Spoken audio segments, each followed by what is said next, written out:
What's up, guys? We're back with the Real Ass Podcast on air, and I have my special guest today. I said about the other one, but don't worry, she's not offensive about it.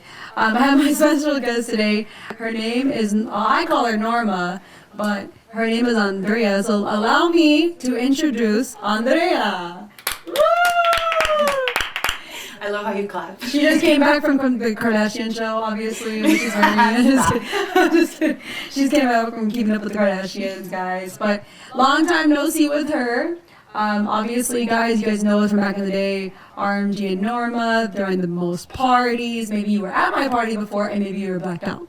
And maybe you were on my kitchen counter. But we had a lot of good times back in the day. Like, we had, you remember all the parties that we threw? Yes. We used to flood the streets. Yeah. I remember the cops pulled up on us, and I was like, oh, we're just having a little function. Oh, yeah, we're just having a little quinceañera. Nobody's in a dress. Then everybody's just, like, all messed up in the yard. When I dressed up as your mom so that girl could stay at your party. Yeah. Okay, so, guys, there was this time where there was this girl named Karina, and we were 15 years old. So, like, of course, her mom wanted to make sure that, well, her mom was actually there. So, Norma, well, yeah, my mom was actually there. So she dresses up as my mom, wears a wig, and puts on her clothes, and waves out the door and says, "Bye, guys, have fun." And then all of a sudden, she's like, "Okay, you can stay." And then so she stayed, and then her daughter was blacked out. But still, that was like back in the day. So if you're watching, we were like freshmen. We was did the most poppin' parties ever. We were really wild, and still are wild. Like, we met back in like second grade, right? Yeah, second grade. Second grade was, man, there were some times. I look at my yearbook now, and I'm like, what the hell? We're like 2 decades in now. Yeah, we're like almost pushing to 30 now. Yeah. Yeah. That was like, man. And then of course we did those songs. Game over for you. Stop. When you look back at those videos, or like when you think about those videos, like how do you feel now? Cringe. Cringe? She feels cringy. She's like, I didn't. We even did a song called That's not me, guys. We were like 15 and we were already doing songs called Show My Body Off. We wanted to show our body off. Those are some good ass times though. And then of course, so then we were in high school, and then after high school, you know, we were just like, I feel like we just kind of like, I mean, obviously, like, in life, you go separate ways with your friends, you know, but we always remain friends, and I stayed connected with your family, you know. Your sister is amazing. Her name's Cecilia. She does good hair, guys. She did both of her hair. Yeah, I mean, I need to get my roots touched up. I know you were thinking that, like, damn, this girl just did a transformation on her hair, because when I saw the first episode, she had, like, dark curly hair. So Cecilia did my hair, and it's located at 9824 West Northern Avenue in Westgate. Dang, look at you. Not even I know that. She doesn't even know that, Cecilia. I'm just kidding. She's watching this right now. No, I'm just kidding. But Norma, obviously, you know, after high school, we get kind of, I would say, we go through a lot of challenges after high school, right? Because, like, after high school, nobody's really there for us, right? Because we're all on our own. Basically, your mom's, like, in our bubble. Yeah, so, like, how could you explain your 20s for you in your way? I feel like I started off really strong. Like, I got pregnant when I was, like a senior in high school the last 3 months, and that was, like, that's what pushed me to, like, go hard and, like, finish school, you know, because I was kind of behind. Yeah. I ended up finishing with extra credits, so that was cool. I mean, I graduated at PA, but still I graduated. You know what? Thank you, PA, because you helped me graduate too. So shout out to PA. Shout out it's to not PA. Sponsored, but but it could be. I'm just kidding. Go ahead and have my manager call you. They're gonna give us Bulldog here. No, but so in your 20s, you mentioned that you got pregnant, and then I got a job, I got a car, I got my own, like, little townhouse, and then yeah, it was me and my son and my baby daddy, and then, like, we had his godfather, like move in with us, but, like, that didn't last long because he started using, and then, like, you know, we tried to get him out of the drugs, and then, like, you know, little did I know, like, I didn't know I was headed for that road, but, like, I guess it was just all the pressure of me taking care of everybody, and a lot of people would always tell me, oh, you're the strongest woman I know, like, you know, and I felt the need to uphold that image for everybody, like, and for myself, I guess. But I wasn't really thinking about myself because I wouldn't let anybody see me cry. I wouldn't tell anybody about my issues. If me and my partner fought, like my partner at the time, I would blame it on myself because, like, my family's going to forgive me, but they're not going to forgive him, right? So I would always blame myself. And, like, it was always, like, this blame game, and it was just, like, me. And, like, it was really, like, the other way around, you know? So I was really, like, putting myself in a dark spot, and I didn't realize that. And so after that, I was like, well, I want to get another apartment, but I don't want to move out with him, so I'm going to go ahead and go back to my mom's and then save up and then move out, you know, and that's what I did, but it didn't work out. We still moved out together again. But that's just what happens when you have a kid with someone. Like, you just, you just get, like, that attachment, you know, because of the child. And, like, me, all I have is all I've ever known is my parents, you know, like, they're very old school, like, Hispanics, like, so all they've ever, like, dated or been with is each other, you know, so that's my image growing up. Like, I have to be with the father of my child. Like, I have to be with him, you know. And, like, I would let a lot of things go. I would let a lot of things slide that I shouldn't have. And then it got to the point where I started doing, you know, the bad, because I felt like I couldn't escape, because, like, a part of me, I guess, didn't want to, because I wanted to give my son that life. But I didn't realize it was damaging him more, because he's seen some things that he shouldn't have seen. Yeah. And, you know, I know that comes with some trauma. So now my son's going to need some therapy, which, you know, is a conversation for later on. But So you mentioned that, of course, having that pressure on you with your parents of saying, you know, stay with the kid, or stay, you know, give your kid the life that they want. You know, I feel like a lot of people stay with partners because of their parents sometimes, because growing up, you mentioned that your parents always, you know, that's all they know with each other. And so you wanted to make sure, okay, my kid's going to have a father and a mom, the same one, not going to go through stepdaddy and stepmom. What's your idea on that now? Do you believe that they should, or after going through this, you believe that their parents should find their own happiness in their own type of way? Honestly, like, we just live in a time where everything moves fast. And unfortunately, we move fast too, and we think we're grown and we're not. Like, we don't really get in touch with ourselves, and we don't really get to know ourselves. So that's what happened with me, you know. And I feel like at first we were like, oh my God, we have so much in common. Oh my God, you're so cool. I'm so cool. We love to party, like, you know. And then, like, we were out partying all the time. We were clubbing all the time, and we didn't really get to focus on us as a family or anything like that. So I feel like that had a lot of effect, because everything revolved around friends. Like, we hardly ever went to see our families and stuff. The only time we went to see families is when, hey, we need a babysitter. We're going to the club, you know. Hey, we're going to Rocky Point. We need a babysitter. Hey, we're going to Vegas, you know, whatever.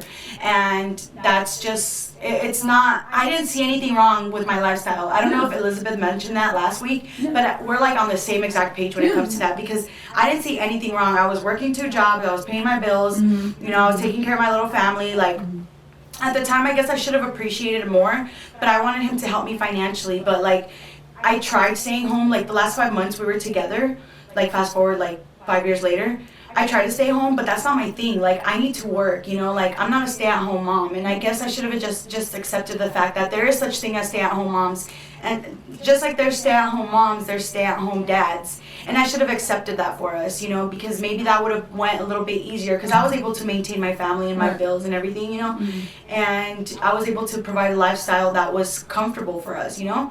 And I guess working at the time just wasn't his thing, you know. People grow at their different pace, and, you know, like now my image on that is, like, if you're happy with your partner and you can move on and be a family, okay, good, do that. If you have, like, little bumps on the road, go ahead and fix them. But if you have, like, big obstacles and challenges that you can't seem to get over, and you just keep going over and over again, like, then you need to maybe rethink your situation and think about, you know, what's best for my child, what's best for his mental health and his well-being, you know. Like, I don't want him to grow up thinking that, you know, certain things that we went through is okay. I don't want him to think, I don't want him to think that having different partners and different siblings is okay either. But, you know, that must happen. There's nothing wrong with that. And I learned that, you know.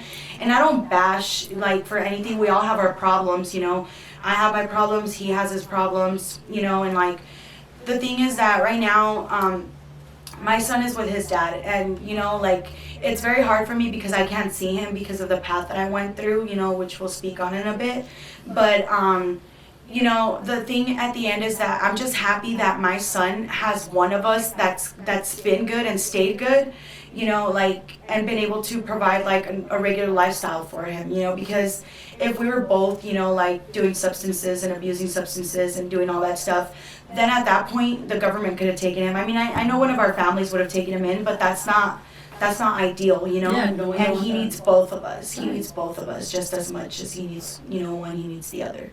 I think you're right. Like, you know, people watching this, you know, people can have 2 parents, and if you're not happy with your partner just because, you know, you grew up having the ideal image of a family, you know, you have to think about where's my happiness at, you know? Like, if I'm not happy with my partner here, then it's not going to be unhealthy for my child to see, because all the child is going to see is fights and screaming and yelling. And yes, then they will have to go to therapy to process their own trauma, because, you know, people are trying to force something that's not meant to be happening at the time, or just meant to, you know, maybe that person deserves another partner, or maybe that person wants to go with another partner, but at least that gives a child an image to see a healthy family, or see somebody who's happy, you know, like, so I do agree, you know, like, if you're not happy with your partner, speak up, and, you know, don't just follow the pressure of what you're going through now, which is and I felt like I started doing bad things, you know, like I started doing the, you know, the cheating and the infidelity, like all that stuff, you know, I started doing it back, but I would be honest with him. I'd be like, hey, you know, like, you're gonna see this on my phone, you're not gonna like it, but if you want to stay,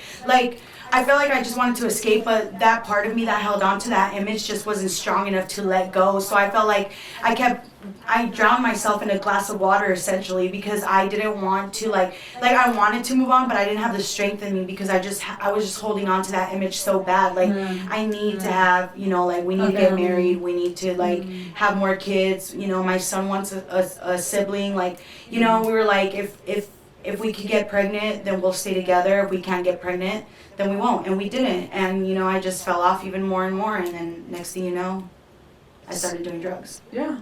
And so in your 20s in the beginning, right, we're figuring out life, and then we have, so you mentioned that you had your car, right, you had your house, or you're having your apartments, you were having everything, right? The essentials, yeah. Food and water. I'm a noodle. But, so, but sometimes in life, we all go through challenges and different aspects in life, and we lose our way. So, and believe me, Norma and Andrea, Hannah Montana, you know, guys wanted to fuck you. We'll still do. Girls wanted to be you. And it's like, but they didn't really realize that you were like, they didn't realize that you were so broken inside. So everything on social media that they were seeing you at the club, you weren't happy at the time. So I didn't know I wasn't happy. Like, I would just kind of like live in the moment, and then I would forget about it, you know, like, and then I would just come back, and like, I needed to unwind. That was the word of the day yesterday. Literally unwind. But so you basically went from having all of this, right, and every girl looking up to you and seeing social media, but social media. I mean, I wouldn't say like that. Oh, well, we're not like you're Kim Kardashian right now, but basically having all that and having so much pressure on you and thinking that you're the strongest person you know puts a lot of pressure. But also, social media is a lie, because here you were partying in the clubs, seeing these videos, but you didn't realize that you weren't even happy with yourself. Did you just call me out for my bluff? This is a real ass podcast. We're being real and we're being nasty. No, I mean, like, I was happy, but everything happened like in like increments of like just like time frames, you know? Like, I'd be happy, and then like we would fight, and then I wouldn't be happy, and then we'd break up, and then I'd be like happy but also like upset because of that image that I was holding on to. And then like it was just a lot of back and forth, you know? And I guess I was just doing bad shit to like get myself out of it, because I knew I couldn't, I knew I wasn't strong enough to like do it on my own, you know? So I essentially broke myself to break free from that, you know? And like, yeah, I mean, it sounds really bad, and I'm not saying that he's a bad person. It's just like we were toxic for each other at the time. And that happens. Sometimes you're not meant to be with that person. Sometimes you're meant to be with another person, and that's okay. Like, and it's good you're realizing that. Like, sometimes things don't work out, right? It don't go the way life is planned, but that doesn't mean that it can't work out with somebody else. Oh, girl, I already got my boo thing. See, so she knows it can work out with somebody else. But from having all that, and then having a lot of life challenges, and then things happen, right? You know, people get divorced, marriages, all that stuff. But what happened to you is what everybody wants to know, is what happened to having all those things and then going another path? I guess I was just tired of working, because like I was working 2 jobs for like a while, you know, and I guess I wasn't really happy with one of the jobs that I was doing. Like I said, I was doing things that I normally wouldn't do to like, you know, I don't know why I was doing that. Like, I know why, but at the same time, like, I don't know why I felt the need to do that if I was so strong, supposedly. But that just goes to show you that, like, the image that someone upholds isn't always, like, what it seems to be. Wow. So, So like I That's started so true. dancing, and like I was working at the office, so I was like office worker by day, dancer by night. And she was Candy. I was The GTA strippers. I was Lennox. That was my stripper.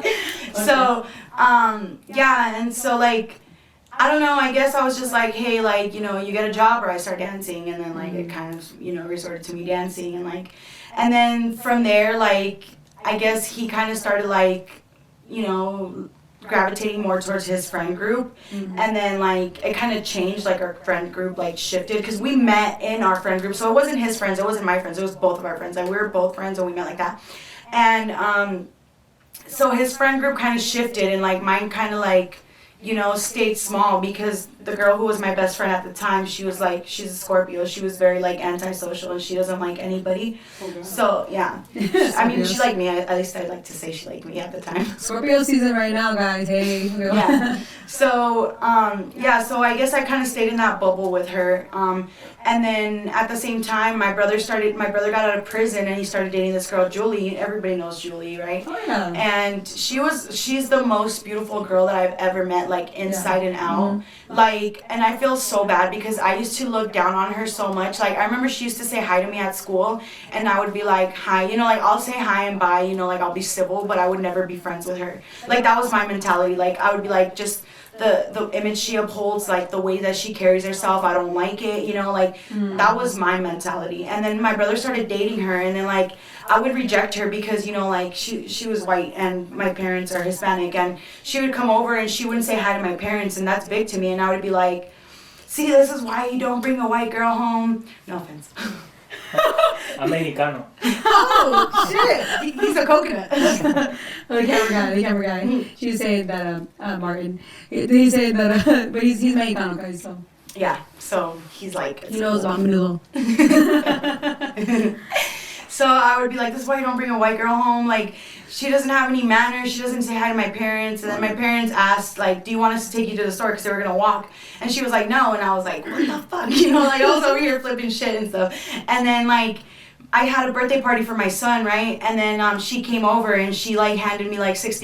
And I was like, oh, my God, she's so sweet. I treat her like shit, and she's so sweet. And then, like, after that, like, my image, like my outlook on her started changing, and then like I started to get to know her better, and then my brother and her would fight, like physically fight, and she would come in my room and she would lay on my lap and she would be like, I want to go with my mom, like, because her mom's in heaven, you know.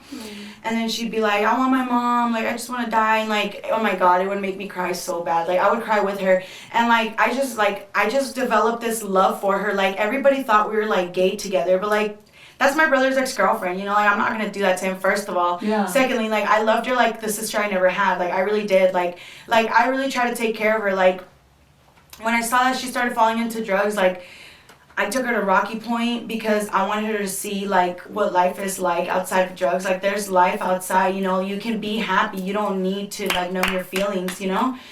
And yeah, so we went to Rocky Point, we had fun, and then like, but then I moved out to my own apartment. And the reason why I moved out again was because I actually wanted to take her out of that relationship with my brother, because, you know, I saw that he was going down and I didn't want her to go down with him, because like there was only so much that I could do for him, but like her, she had a kid and I had a kid, and like I could relate in that aspect, and that's why I wanted to help her out so bad, and that was bringing problems to my relationship as well at the time. And like I guess I was just putting my focus so much on this girl, but it's like she was such a beautiful human being, and like, dude, like Julie, the most beautiful human being ever. Like, I swear to God. Like, I just gotta say that like that, because it's the truth. And like, I couldn't watch her like drown in a cup of water the way that I eventually would, that I didn't know I would. So what happened was, after I moved out to my second apartment, her family and everybody, we finally got her into rehab, and I went to visit her, me and my old best friend, which was also her best friend in like elementary, which is weird, like how we all ended up, you know? Right. And like I reconnected like the three of us, but then like, you know, like it was kind of like awkward at first, but then we like got along really well together and stuff. And so we went to see her in rehab, and then after that she went to Flagstaff with her grandma. Not knowing about like cravings and withdrawals and things like that, like I guess I beat myself up about it a lot because I didn't know about that stuff. Like I was familiar with the word withdrawals.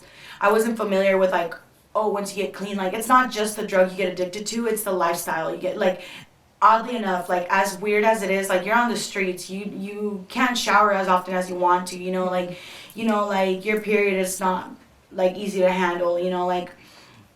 And I didn't know that, so I told her grandma, like, I told her, hey, ask your grandma if I pay for your guys' trip to come down here, like, if you can come down here for my birthday and we can, go to the club and then you can go back to Flagstaff, if you can take a little break. She was like 3 months in, and she was like, yeah, my grandma said yes, so I paid for them to come down to, like, Surprise or whatever, Peoria, which was where I was living.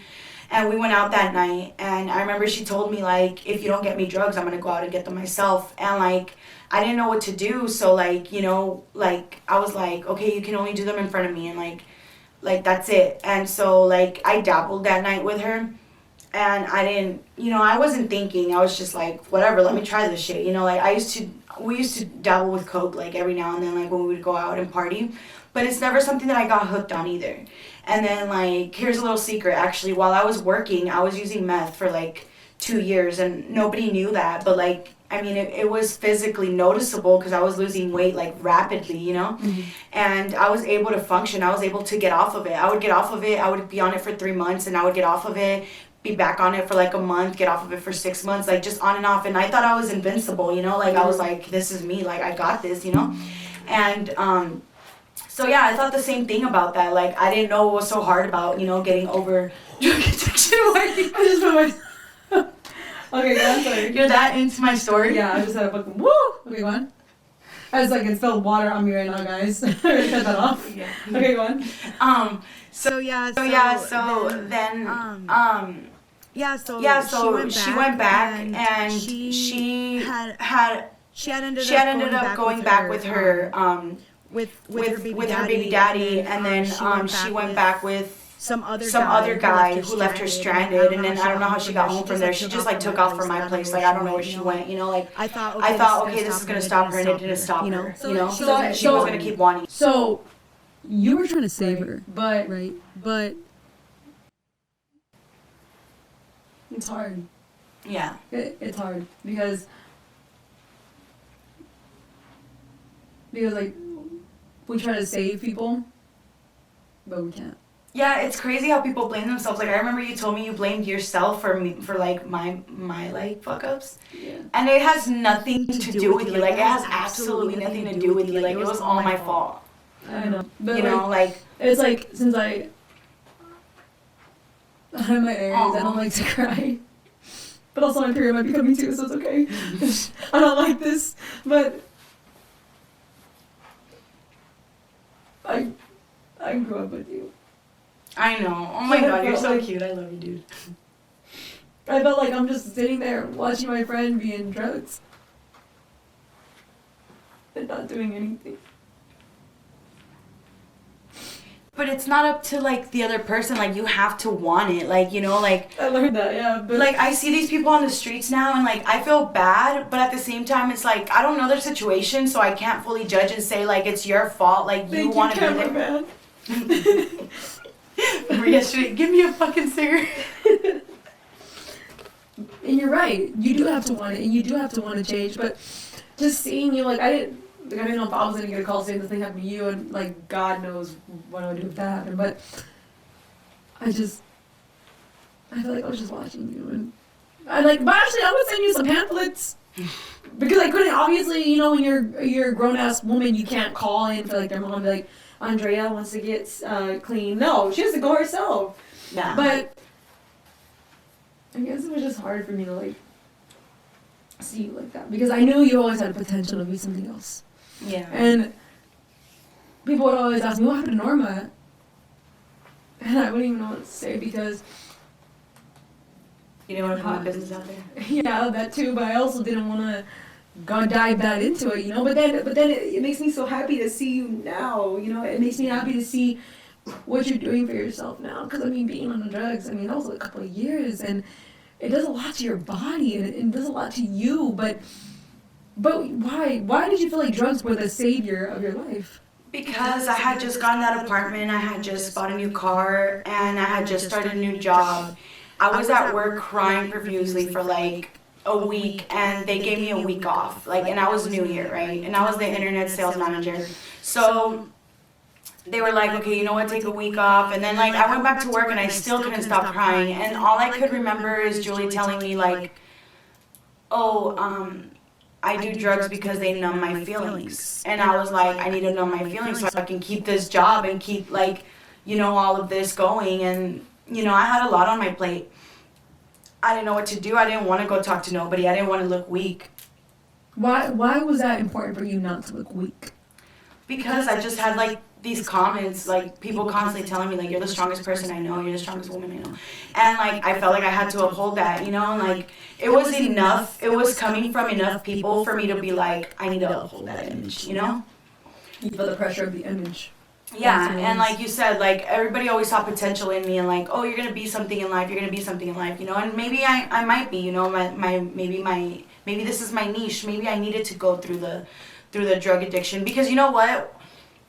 I'm gonna be honest. I'm gonna be real on the Real Ass Podcast. So I used to be very judgmental towards drug addicts. Like I had sympathy for anything and anybody, but in my eyes, for drug addiction, it was like you wanted to go there. It's your fault. I don't feel bad for you, you know. And now it's like I understand where it's coming from. Like people, like that's why you shouldn't speak on something that you don't know because like it always happens to you when you speak on something you don't know and you don't think that, and then bam, it comes like that. So Julie's death is what got me to like start using, and then me and my baby daddy like breaking up for sure. And I was like, this is for good, like we're done.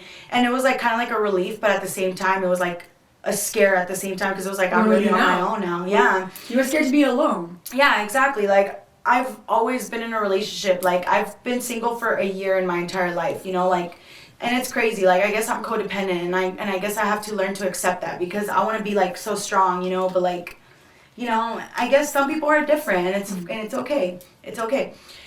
And so yeah, like I just wanted to give my son that lifestyle that I never had, you know, like which I shout out to my parents because they gave me everything that I've ever like needed. What I wanted, okay, here and there you gotta pick and choose, but like, you know, it is what it is. Like I had a good ass upbringing. Like I have no reason to have like traumatic past to like be like, oh I had this, you know, abuse happen, I had that, you know, like that's why I'm on drugs. No, like it was like hurt. It was just hurt from me bottling everything up inside and like, you know, just me trying to be just a strong woman and like trying to uphold that image. So I was like, I need to numb my feelings because I'm not used to these feelings. So I need to portray that to, you know, everybody. And essentially, like I was telling you yesterday, everything I do is for my son. Like my son is my purpose right now.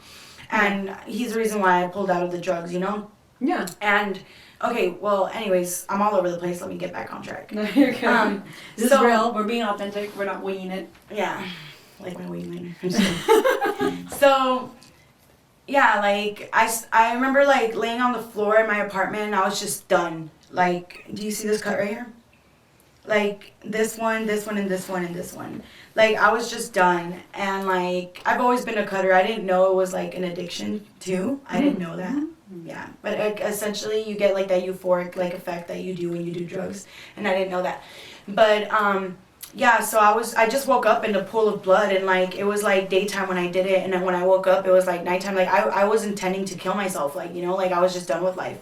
And I woke up and then they were like, oh, come pick up your son, you know, and I was like, oh shit. And then so I went to go pick up my son, and then I came back home and I was like, what am I doing with my life? Like I can't go to work tomorrow like this. So, you know, one way or another I found drugs and I was able to like go to work, and I was doing the drugs at work, and like I was able to function because I wasn't crying anymore because I was numbing my feelings. Like little did I know I was shutting my body out from being human, you know? It like dehumanizes you, it really does. Like right now, how you were crying, normally I would be crying too, but I still have a lot of like things to like awaken in me. Like I have so much pain in me, but I can't cry. Like I just can't cry. Like I cry for my son when I'm alone, you know? Like I still, like I guess I still hold on to that like be strong, like, but it's kind of like me at the same time. Like I've never liked crying in front of people. So you went from numbing your feelings to, I mean, what do you think about numbing them now? Oh, I went from numbing my feelings to feeling absolutely miserable. Like I said, my purpose in life has always been to like give my son, you know, I was always, what am I going to do next? What am I going to do next? You know, it was never like I'm content with my life right now. I'm content with where I'm at. I'm content with what I'm doing. No, it was like, what am I going to do next? Okay, what's the next step? What's the next hustle? What am I going to do to move up now?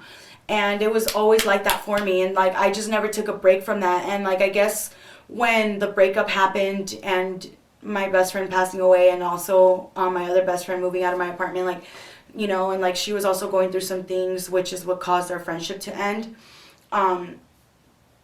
What's it called? I was just done, you know, like, and I didn't realize at the time, like, you know, like, you still have your son, and I think that's something, because that's my son, you know, like, in my head, he's gonna be there forever, that's my baby, you know, so I just never thought, it's not that I didn't consider him or anything, it's just like, you're my son, you're attached to me, you know, like, we're just a package deal, but that's not the case. Like, if you mess up, you know, you're gonna get noticed eventually, and shit's gonna happen, and you're gonna be even more hurt than you were. And I didn't want to go through the whole jail or prison process in order for me to wake up and snap out of it and get sober. So like, I was actually like in the midst of going to prison because I have 2 felonies. Like, I've been caught up with like tons of pills and like a bunch of money and like slumped over on my seat. Like, it's been ugly, you know, like, like, and they like gave me like a ticket or whatever. They took me to jail, but then my parents picked me up and they were like, you're gonna have to answer this later on. It hasn't came back around. One of my friends that I used to use with, she said that her mom worked for the court, so like when they do that, it's hard for them to like get back, pick back up on the case. So like usually it doesn't come back around. So I'm glad because they found me with like over 100 pills and like over like $300. Yeah, I mean, it's not a lot, but like And it's a lot. I mean, it's not a lot for what I was pushing, you know, like. Yeah.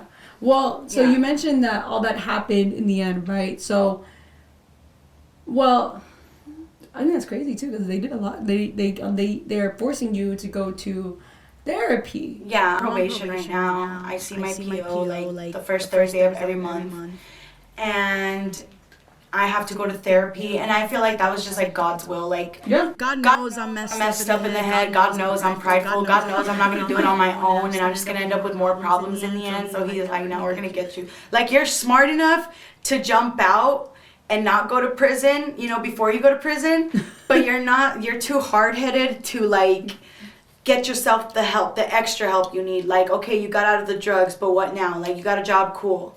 You know, like, you're working on getting your son back, cool.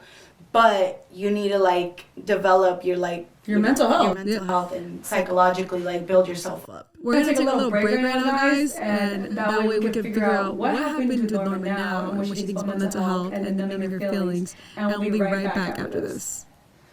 What's up, guys? We're back with the Real Last Podcast, and now we're going to talk about Norma's transition from where she was at with her numbing with her feelings and to mental health now, because we spoke about this in the car.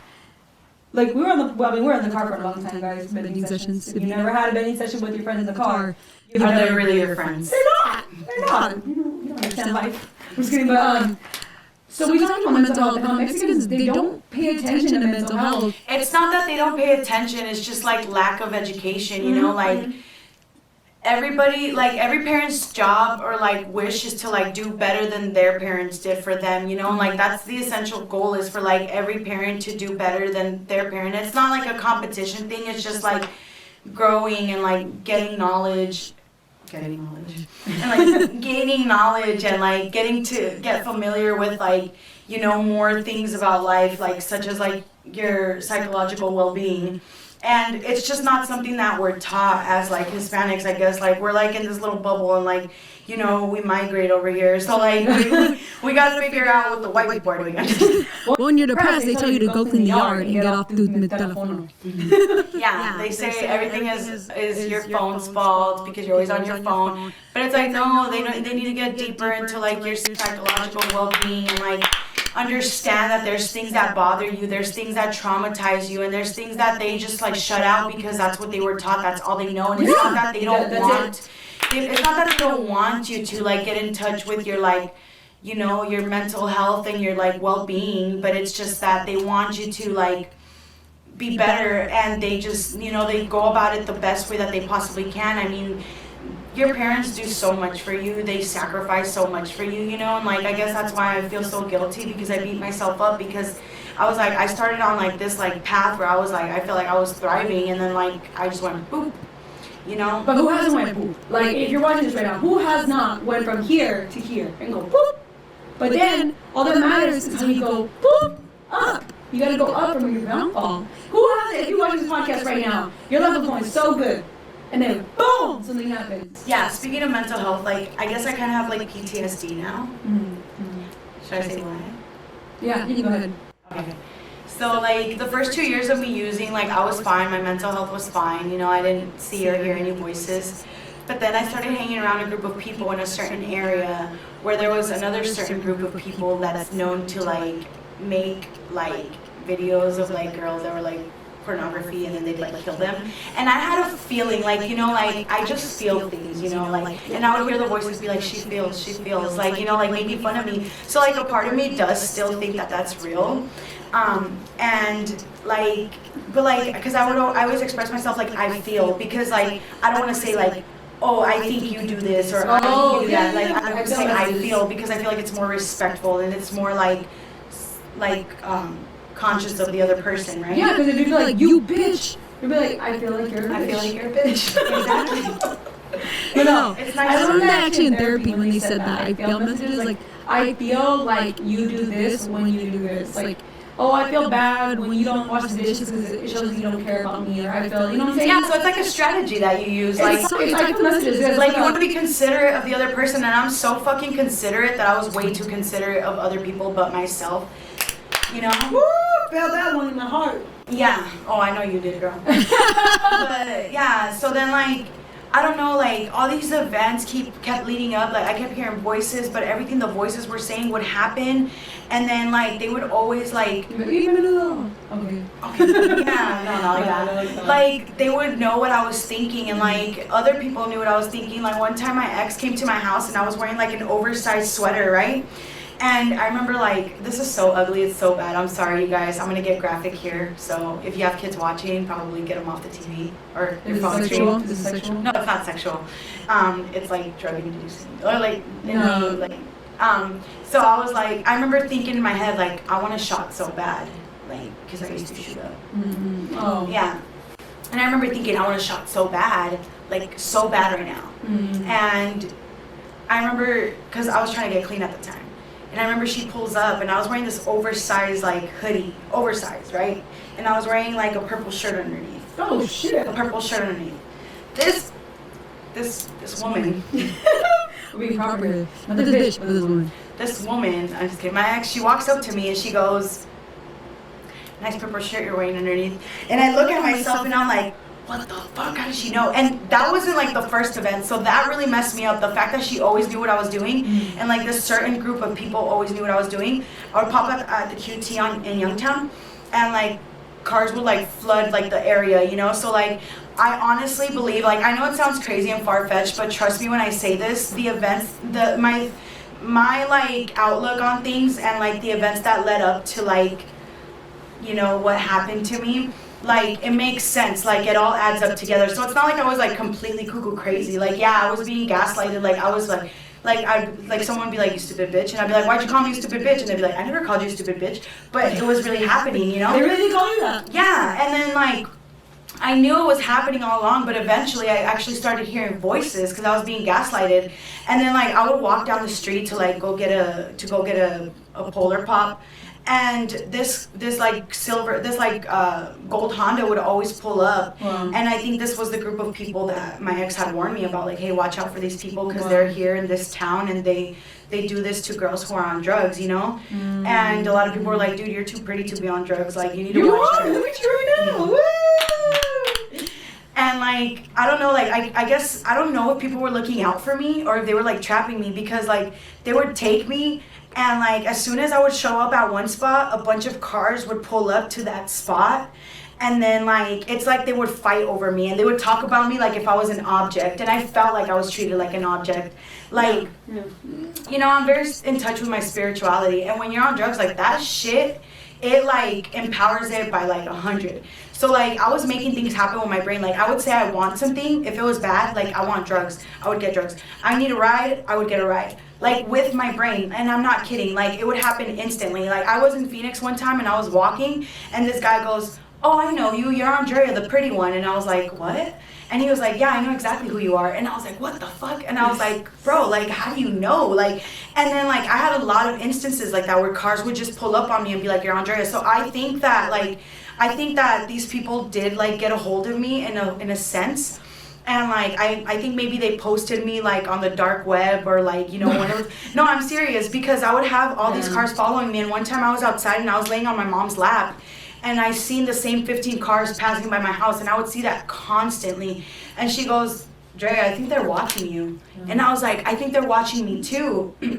I was like, I see the cars. I thought I was tripping, you know, like I wouldn't voice a lot of the times that I was tripping, you know? And like they say like that the feds are tied into, you know, like there's dirty like feds and stuff, you know, that are tied in with that. And it's crazy because one time I was at the park and I was hearing a voice saying like, okay, yeah, she's tripping. I was tripping bad, dude. I was tripping bad. Like, I was hearing voices. They were saying things that I didn't like, things that were making me uncomfortable. And I remember it sounded like it was like a drone. And, you know, I hear that the feds use drones now. And, like, so I was thinking, you know, maybe I was on their radar because they were like, okay, who's she working for? You know, like, who's she selling for or whatever. Like, you know, they're trying to keep a close eye on me to build up a case for either myself or, like, my plugs, whatever. I had multiple plugs, so they weren't going to catch him or her. She had one for the plugs. And but you mentioned that, like, you have PTSD, right, with your mental health and what happened with you getting kidnapped. How are you bettering your mental health now so people can know? Like, where are you at now? Well, I kind of just accept things for what they are. Like that was a real life event that happened when I was walking to the park. Like, okay, you know the park, how they have like the bridge right there? I was literally in the middle when I was tripping. And I heard the voice saying, haha, yeah, she's tripping. Okay, someone go get your girl. And it sounded like either a police radio or like people like in an organization that's not so good. And then so a cop pulls up, like literally drives on the sidewalk. A cop pulls up on the sidewalk and goes, hey, are you okay? And I was like, yeah. And the voices were like, say it's for a movie, because I was like acting crazy. And I was like, yeah, it's for a movie. And they were like, oh, and he was like, oh, okay, I was just checking on you, making sure you're okay. And then at another event, I was by the Jack in the Box in Youngtown. And then I've always heard voices saying, is that her, is that her, is that her? And I heard voices saying, is that her? And it was normal to me, so I kind of just ignored it. And then another firefighter goes, yeah, that's her. And then they were like, hey, are you Andrea? And I was like, yeah, why? And they were like, oh, because we heard you were dating Evelyn, we don't believe it. And I was like, yeah, I actually am still dating Evelyn. And they were like, and I was like, why don't you believe it? And then one of the firefighters was like, oh, because you're smoking hot. And I was like, oh, thanks. She can't pull her basically. Yeah, but I was like, man. But drugs can make you feel like that, too. Like, it can make you feel like you're hearing things too, you know? And what if you really were? That's great. Like, yeah, I mean, I was like essentially like, yes, I know some of the voices were fake, but I also know some of them were real, and I only know that because of the things that happened. Like the day that I got kidnapped, okay, because I looked it up because all I remember that day was me sleeping, and I'm not gonna say who was there or anything because I'm not trying to get nobody in trouble, but I was sleeping, okay. I was sleeping, and I remember getting up to eat breakfast. I remember getting up to eat lunch, and I remember getting up to eat dinner. And I remember the next morning, something just felt wrong. So something just told me to call my mom. And I was living at some house in New Surprise, by the Cobblestone. You know, the gas station in Cobblestone on Bell. Okay, so there was this trailer that was always parked outside. And then one of the girls that was living at the house too, like, comes and grabs me from the room. And she's like, do you know him? And it's like some guy, like some older, like, gentleman. Or man, and she's like, do you know him? And I was like, no. And then like he's all bringing in like new washers, like new appliances, and I'm like, what is this? And then like I don't know, I think they thought it was me, you know, like my doing, but I think they were just as confused as I was. And like when I seen that van or that like trailer, I was like, I'm being watched. Like I know for a fact I'm being watched. Like I would hear the voices being like, oh yeah, she's not scared anymore because she knows we're watching out for her. But I don't know if that was real or not, you know? But I would see cars like constantly passing by and waving hi to me, asking me. Oh, one time this car stopped me and told me like, hey, your name's Andrea, like you're not gonna have to walk from now on, like I got you. Like he pretty much told me that he was my chauffeur and he's gonna do whatever I want. But I was like, hell no, I'm gonna get kidnapped, you know? Because I just had that feeling. And so I call my mom, right? And I call my mom and she answers. And I tell her to pick me up at the gas station because I don't want her to pull up to the dope house that I was staying at. And then So she pulls up, and I walk there because it's like literally like around the corner. And that trailer that was like parked by the house like follows me, right? And as I'm leaving the gas station, my sister's like, she's like livid, she's infuriated, she's so mad. And I thought she was playing, you know, because at this point, like, I was thinking everybody was scripted. Like, that's how fucked up I was. Like, I thought everybody was scripted. I thought people were skinwalkers. Like, it ain't no joke, honey. And I was like, why are you so mad? And she was like, do you know what we've gone through in the past 24 hours? And I was like laughing because I thought she was playing with me, you know?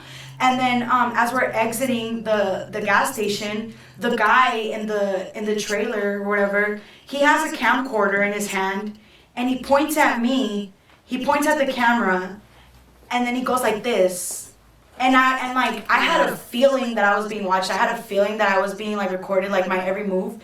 And like, it's crazy that I actually went through that, you know? Yeah, then you get kidnapped and then... Okay, so that day I get home and my mom's like, you know, we got a call last night saying that if we don't pay up such and such money, that they're gonna take you to Mexico and sell your body for sex. And I was like, what the fuck? And my sister was like, yeah. She's like, we didn't call the police because we don't want no problems. She's like, so yeah. And she's like, but it was real because you got on the phone at the end and you said, thank you, sister, I love you, sister. She's like, your voice is very distinct, you know, it's not easily, it's very, like, it's not easily like distinguished from like other people, you know? Mm-hmm. And she's like, you have a very unique voice, so I know it's you. So I looked it up because I was like, that's weird. Unless I was being drugged by the same people that were in the house with me that I supposedly trusted, then they must have been like, those people that I was warned about must have been following, tapping my phone. But I know my phone was being tapped because my Facebook, it would like do things that normal people can't do. You know, like it would block people out. Like, it was just weird. I can't explain it, but like, you know, it would do weird things like that. And then like I would get like weird notifications. My phone, like, it would echo every time I would be on the phone. Oh, and then I would pull up to a house, and then like the same like people that were following me, like, were like, they would pull up to that house too and be like, get in the truck. Yeah, they'd pull out a gun on me and be like, get in the truck. And I would have no choice but to get in the truck. And like, I never knew what was gonna happen, you know? I'm gonna pee real quick. Okay. Keep going. I have to pee. This is kind of weird. Keep going. I have to pee really quick. So yeah, that was a few events that went on, and my sister was like, yeah, you got on the phone and you're like, thank you, sister, I love you, sister, because they gave up that money instead of like, you know, calling the cops and getting all that, you know. And my mom had work the next day, which was the day that I called her. So my mom had work the next day, and they actually followed her. They told them that I would get dropped off at the Food City in El Mirage, and my parents went to the Food City in El Mirage to pick me up, and I never showed up. And you'd think that made me stop using, but I didn't. Like, my brain was all fogged up. I wasn't making connections. Like, this was like so surreal. Like, I was not human anymore. And what else? Like, so they showed up. They thought I was dead or somewhere in Mexico getting my body sold for money. And so I luckily, because I would go weeks without calling my parents, but luckily enough, like, I called them the next day. And like, they were just relieved to hear from me. And my parents had actually gotten me a phone. And I remember at this time, like, I had friends hitting me up, like, back to back to back. Like, I literally had 20 messages on Facebook from people that I hadn't heard of in years. Like, hey, are you okay? I just have a feeling something's not okay with you. I feel like something's wrong. Like, people had feelings about me, like, not being okay, like, to that drastic measure. And like, I knew it was leading up to that. Like, I always had this like feeling I was gonna get kidnapped. So I looked it up on Google, and I was like, well, if I didn't, you know, if this didn't happen in the own house that I was staying at, then what else could it have been?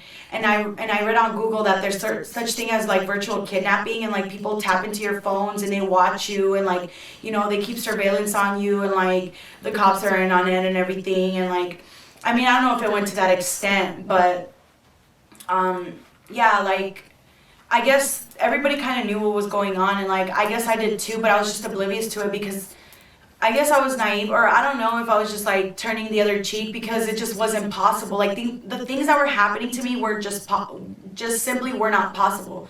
But at the same time, I had to think into consideration, like, I was on drugs, like, And when you're on drugs, like, I do believe, I'm a big believer in, like, the spiritual world, like, both good and bad.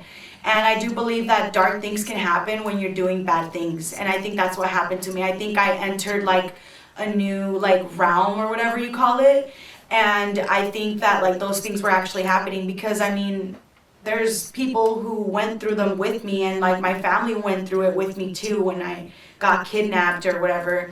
And, I mean, I have PTSD from that. Like, now every time I see a cop car, like, I'm always, like, looking out, like thinking, like, are you good or are you bad? Or, like, I'm always, like, am I on your radar? Like, what am I on your radar for? Are you trying to keep a case on me? Are you, like, with these bad guys? You know, like, are you, like, in this, like, sex ring, you know, that, like, I read about on the internet? And it's, like, real, you know, like, and I'm not going to say their name. You guys can look them up if you want to. But, like, it's that scary for me because, like, people have turned up dead just by mentioning their name. So, yeah, and, like, I actually had a few people come forward and tell me, like, yeah, I work with these people. And, like, you know, it's crazy because, like, I was, like, in the dead, like, spot-on middle of all of this. And, like, I didn't know that was going on. So, like, I just try to stay away from my family at this time because I didn't want anything bad to be brought onto them. And, like, you know, but it ended up happening, like, one way or another. But, like, the one thing I couldn't stop was doing the drugs. And then, like, you know, it was just, like, an epiphany, you know, like, I just, like, just one day I was like, I'm tired of hearing, well, I was always tired of hearing the voices, but, like, I'm tired of hearing these voices. I'm tired of them telling me everything I don't like, everything I'm uncomfortable with, everything that makes me, like, unhappy. And, like, I was just miserable. And I asked God, please give me the worst life possible on drugs because I had it good. Yeah, I had money. I had a car. I, like, whatever I wanted, I got. Like, I had this one guy take care of me that I knew prior to me getting on drugs. So, like, anytime I needed something, like, that was my safe haven, you know? But essentially it wasn't my safe haven because, you know, like, it was like I was taking care of him, he was taking care of me, you know, type thing, like. And, like, I wasn't comfortable with it, but at the time, like, I convinced myself, like, I was okay with it, but I really wasn't. And I think that was messing up my mental a lot. And, like, I feel like people were, like, sexualizing me a lot. And, like, I don't know, like, even people would tell me, like, dude, like, I feel like you get treated like an object. Like, you get treated like you're a trophy. Like, whenever you're out with someone and you're, like, you know, and you're like, hand in hand with them, like, they look around and, like, smile, like, you know, like, kind of like flaunting you. That's what it is, right? Flaunting, yeah. Kind of like flaunting you, like, oh, hey, babe, what do you want? Do you want anything else? Get whatever you want. You know, we're at the store. Get whatever you want. It's like, I look over here. I was kidding.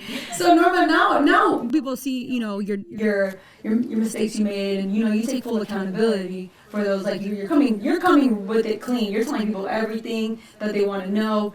But they also want to know, what made you change? My son.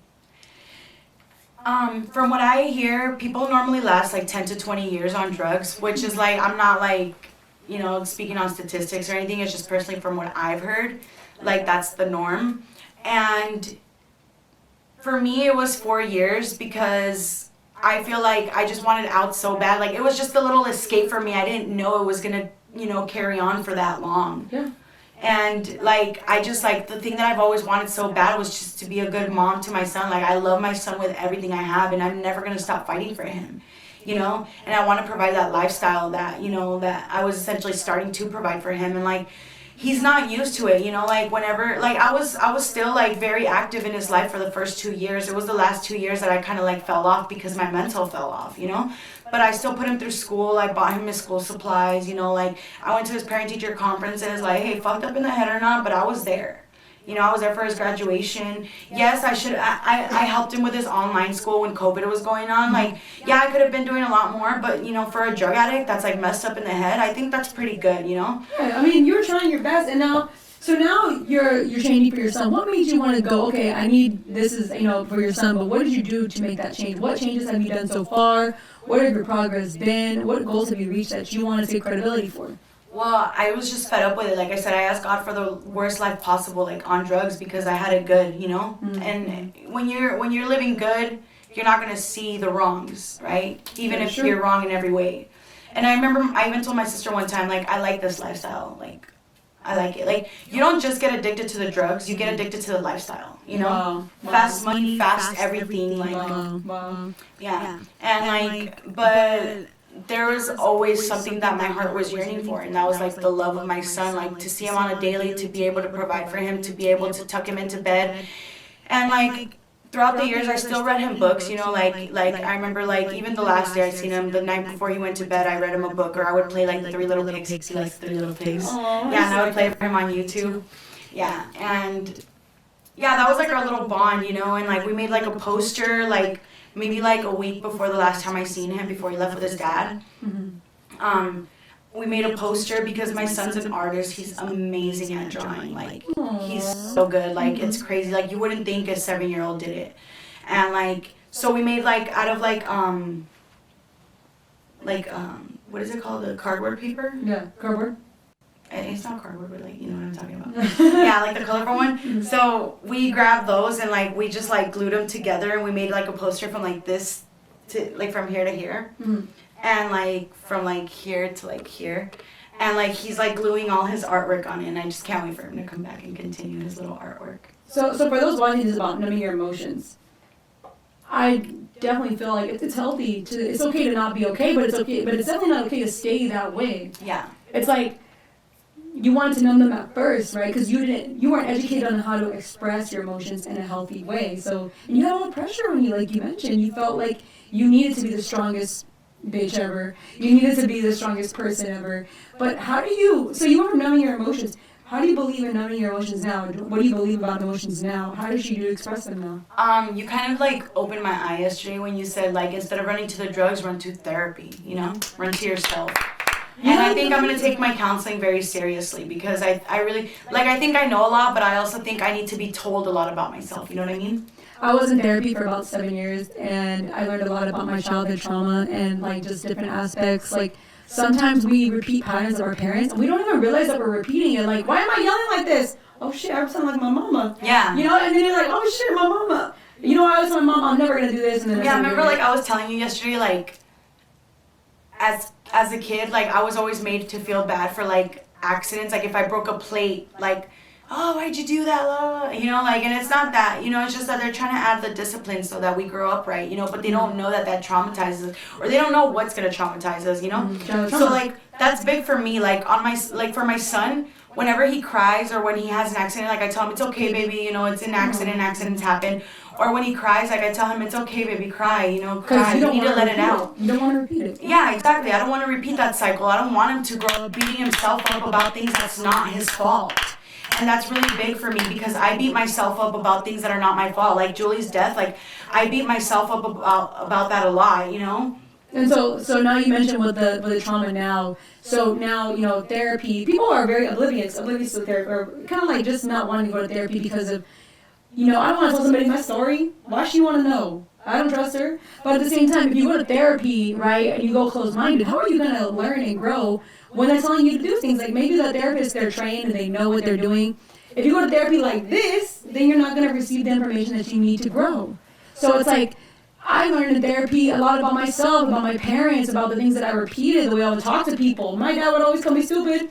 Oh, you're calling people stupid. I'm like, oh my gosh, you stupid. And then I tell my niece, you stupid. And I'm like, oh my gosh, no. So it's like, you have to repeat. You have to learn to unlearn the shit that you went through as a child in order to grow, in order to be healthy, in order to be free. And with you, you know, you mentioned that you're going to therapy now. I mean, what do you feel like about therapy? Like, you know, obviously before you're like, I'm going to therapy, I'm fucking perfect. But what do you think about therapy now, mental health, and the importance of mental health now in your 20s? I think it's important because, like you said, you learn a lot about yourself, and you get to develop and make connections with, you know, parts of your brain that you never, like, thought you were, like, able to connect to or needed to connect to. And also, like, I think it's healthy, especially if you have a child, because, like you said, they get you in touch with your childhood, and they go back to that. And I think essentially you need to go back to those times so that you can learn to unlearn what traumatized you. Childhood trauma, and it comes to you, and you don't know what's going on with you, and that's what I'm saying. I mean, you should be proud of, right, you know, where you're going at right now and where you're going to be going soon. I mean, right now you're working, you have a job, you get a car. It's baby steps to improve your life. Okay, well, now she got a truck too. It's baby steps, guys, to improve your life, and it's baby steps to get to where you want to be. Obviously, you had to make the decision to change first, right? And then you start taking action on your life. You can't just sit there and be like, I hate my life, and then not do anything. Yeah, you gotta do something about it. Like, I told myself, like, man, like, I would just tell myself, like, when I would start, like, thinking or hearing voices, I would tell myself, shut it down. And then, like, whenever I would start, like, oh, I feel sorry for my, like, not literally I would say that, you know, but, like, things that would, like, make me feel like I was feeling sorry for myself, I would be like, suck it up and get the fuck off your ass. And get your head out of your ass. And work, like, yeah, like, you're gonna go through it. You're gonna go through the withdrawals. I actually called the rehab place myself. That's how I knew I wanted it. Like, normally my parents would, like, catch me at a bad time, and, like, they would, like, petition me and get me to go to, like, these detox places, and I hated it, and I'd be like, I can't wait to get out and use again. And, like, I wasn't ready, you know, it just wasn't my time. And that's the thing, though. Sometimes it's, you know, right now you're on your own journey. But you know what? It was because my body would feel sluggish. Yeah. I would feel like my body would feel fatigued. I would feel fatigued, like, and sluggish, and, like, man, imagine sitting here right now, and all you can think of is, I just want to lay on this couch. Well, honestly, imagine, like, my body cannot handle sitting like this. I just want to lay on this couch. And that's the thing, though, like, and then not being able to sleep, dude. Like, I wasn't able to sleep for 2 fucking months. My God. I appreciate my sleep so much now. Well, that's what I'm saying. You gotta be proud of the progress that you're making and the goals that you're making now. Like, you're gonna go to therapy. You know, everything I asked God for has actually came true. So I'm not worried about, you know, like, my situation with my son. Like, I know I'm going to get him back. I'm doing everything I have to do. Everything I ask God for, He's given me. And thank you, God, because I'm so grateful for that. You know? And I go to church every Sunday with my parents, you know, like, I guess I'm pretty religious. I'm proud of you because you're doing a lot for yourself that you never... And I got my personality back, dude. Before I was just like this. Dude. We miss you. We miss you. We miss you shining, and now you're gonna rise up from here. And guys, take your mental health seriously. If you're struggling with, don't do fentanyl. Kids, when they tell you don't do drugs, please don't do drugs. Like, it's not just like a slogan here. Like, if you're struggling with depression, anxiety, or just feeling so low about yourself, get help. I know your parents might not understand, but if you go to your local, I would say you can go to your local insurance and you can find a therapist. Like, take your mental health seriously. Don't numb your emotions. Don't resort to alcohol if you want. Don't resort to drugs because the pain will always be there until you get to the underlying issue. Yeah, the responsibilities never go away. And to me, that was like the thing. Like, I don't have responsibility. No, they just pile up and they wait for you at the end and they get worse and worse, you know? That's what I'm saying. Like, but when you get clean, let me tell you guys something. When you get clean, what you thought you couldn't do, you can. The problems that are still there, like, some of the problems get fixed on their own, and the problems that are still there are manageable. And I think that's when you're growing, is when you're realizing you have to get to the underlying issue of what's causing your pain.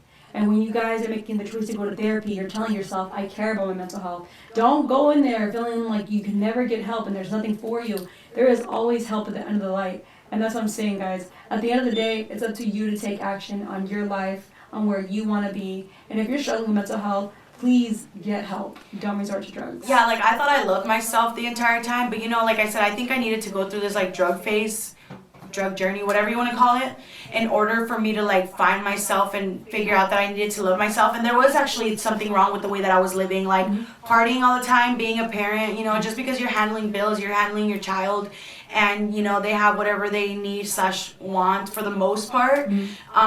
It doesn't mean that there's nothing wrong with your lifestyle. Like, I needed somebody to look in and, like, tell me, hey, you're messing up and you need to fix it, and nobody did. So I guess I had to do that on my own by falling off to find myself, getting lost to find myself. And you'll always find your way back home, like Hannah Montana says.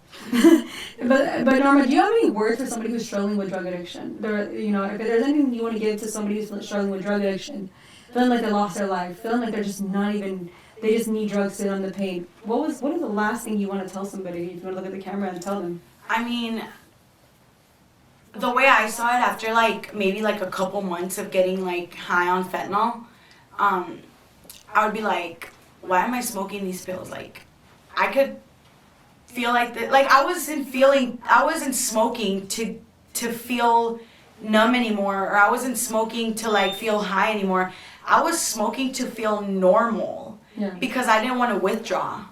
You know, you go into like the cold sweats, your body shakes. I didn't stop shaking for like 2 months, and now I'm good. And you're doing drugs to feel normal when you can feel normal for free, and you can give yourself a good lifestyle. So like, why do the drugs? Like, yeah, it's gonna take a couple months, 3 months, 4 months, whatever your, like time frame is. Mine was like 3 months bedridden, but then I asked God to give me less time because I was like, please, I've gone through this like 50 times. Let me get clean this time. Please let my withdrawals not be so bad. So my time frame was like a month for like the withdrawals, and then like another month for the shakes, and then 2 months for the sleep. I felt like I had a drill in my head. But yeah, like life, you feel the same on drugs the way that you did, like, you feel the same off drugs the way that you did on them. It's just like the lifestyle you're living. That's actually the hard part, is the lifestyle. Because you need money, you get money as you please. You go get it one way or another, And you might struggle a little bit here and there, but it's not like life when you struggle like, damn, I need to pay this bill and I only have this much. I'm short $100. Now I gotta do this, and this, and I gotta pay it back, and I gotta go to work. No, it's like, damn, I need like $50 for some drugs. Like, oh, I'm just gonna go to the store, steal something, And then I'm gonna sell it to someone for like half price. Yeah. It's not that easy. Which like it's easy, but it comes with a big price. Like it's your freedom. I remember Ariel, which is like my partner, told me, get sober because your life and your freedom depends on it. And that hit me like a bus. Like, I was already getting clean at this time, but when he told me that, get sober because your life and your freedom depends on it, I was like, you know what, you're right. I don't want to have to go to prison like everybody else to get sober, to get my kid, to get my life back on track. Like, I'm already on probation, and they're making me do therapy. Like, I don't need to go to prison. Like, I'm smarter than this. I'm not saying that people who do aren't smart, it's just like, I have a child, I have a lot to like take care of, so yeah, and that's why I couldn't take that extra step to like allow myself to fuck up even a little bit more and to realize what I should have realized prior to. And now you're going to be a testimony for those watching this right now. I mean, for somebody who's struggling with drug addiction watching this right now, what would you want to tell them? Get that ass clean. Well, what else would you want to tell them to help them with their mental health, or just, let's say a girl's watching this right now and she just wants to numb her emotions just like you and get drugs or drink? You're not numbing your emotions, because they're gonna come back. They're going to be there again. 10 minutes, 15, 20, 30 minutes, depending on how long your high lasts. Mine lasted like 10, 15 minutes. I was smoking so much and it was so ugly. Like, I have like, you see this? Yeah. Like, well, they can't see it, but we can see it. Like, you get scars, like, and like, they never go away, and the scars are there forever. Like, call that place, do your research, go on Google, ask, do you guys have a bed available for me? Stay the extra days. Yeah, it's gonna be boring, but you know what sucks even more? Wandering the streets when it's either way too cold or way too hot. Like, you know what even sucks more? Your family grieving you because you're dead. I overdosed twice. I died twice, pretty much. Like, call that place, get clean, do the 2 months, get a job. It gets easier. Get in touch with your old friends. Those who really love you and care for you and are really your friends, they will be there like she was there for me. And I love you so much. I love you too, Norma. And that's what I'm saying, guys. She is making a change in her life. She realizes that she messed up, but she is fixing herself. And she is not going to let the past hold her back. She is looking to move forward with her life. And I'm very proud of where she's going and where she will be going and how she's going to be succeeding now, because now she's back. Andrea is back. Norma is back. Call some shady because she's back. And I want to say thank you guys so much. I know this was anticipated. Everybody wanted to watch this one. Like, everybody wants to know what happened to you, girl. And I feel like she's right here, guys. She's back. And you know what? She's better than ever. And every setback comes with a comeback. So if you're struggling with mental health, take this seriously. Watch this over and over again. Go to your local mental health resources in your state. Get clean. Get signed up. Change your life. You have the power. Norma had the power. She's in the driver's seat right now. She's beeping at every freaking person, pretty much. No, I'm not. I just swerve around them. I want to say thank you guys so much for watching this. Thank you so much for giving us your time. And you know what? Make sure you guys give Norma a lot of love. Follow her socials. Norma, give him your socials for the last time. I don't have any right now, but you can add me on Snapchat. It's babydoll_143. Babydoll_143, guys. We'll put it right here. My Facebook is Andrea Aguina Rios. The U's silent though. Okay, well the U is silent, obviously. But guys, make sure you guys take a look and obviously also give a shout out to the camera guy. He's really amazing. It's at the AZ Pod Studio, guys. Really amazing setup. Really amazing water. Well, it's water. But I want to say thank you Good guys Kleenex, so much. 4-ply. Yeah, thank you guys so much for watching this. And remember, guys, you have the power to change your life. It's always up to you. Don't stay down when you can always go up. Thank you guys so much. Say Norma. Bye, Norma. Wow. And sing.